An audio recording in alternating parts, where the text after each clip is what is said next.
There have been rumors circulating that RGG's latest upcoming release of Like a Dragon Gaiden, the man who raised his name, will not have a physical release, unlike all the other games in the series. This rumor is further perpetuated by all promotional material released up until this point, calling to action to pre-order the digital release, releasing on November 9th. To be honest, this news is a little disappointing, and I have 3 reasons for why I think so. Fans of this series are incredibly passionate about their collections of these games. Given all the versions that exist across regions, platforms, and release dates, everyone's collection is unique in some way, and almost always leads with the possibility of expansion. I know my collection tells a unique story. I only have the Judgment games on the PS5 physically. My art book edition of Yakuza 6 I got from the thrift store, so it's beat up a little, but it's still mine and I love it. I also do have the best of PlayStation version of Yakuza 0, and I had to use that to suddenly tell that I got into the series with Kiwami first and not 0, like is the case for many fans. In fact, I don't actually have the physical version of Kiwami, one of my favorites. That's only because a close friend of mine has this steelbook, and I will buy it from him one day. If you look across fan communities for these games, you inevitably stumble across many players' personal collection and experience their dedication. Pseudo Shell, I'm sure you've all seen their art, has the ultimate Like a Dragon 7 collection that there is.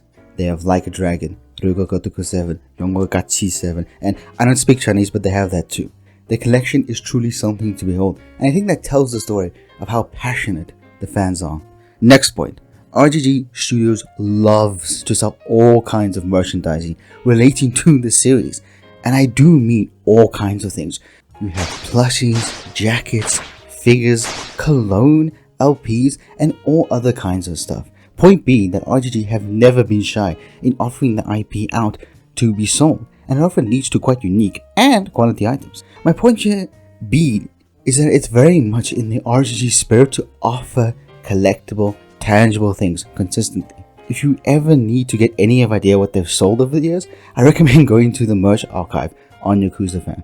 Last point, but Sega and RGG have really embedded their commitment before this moment to physical media by often releasing more physical media than would be expected.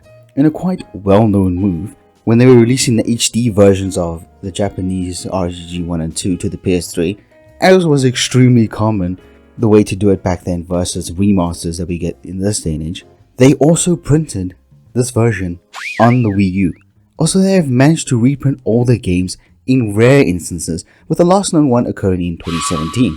I won't look too much into that one, but it proves a commitment to physical media of RGG, Sega, beyond most other developers and studios. So, with a company that has an almost cultural connection to its physical media, spreading it far and wide, following in its spirit of offering a ton of, obviously physical, merchandise, and with an equally committed and passionate fanbase, it is quite an odd turn of direction for RGG not to be offering the latest release physically to the public. I cannot imagine any reason that would be big enough to conquer these reasons, and I don't imagine that the simple answer of cost cutting really plays in this environment. Only speculation can give us answers of sort. And to be fair, I don't really feel like speculating too much about this topic. I just hope the reasoning does include a physical release of some sort in the future.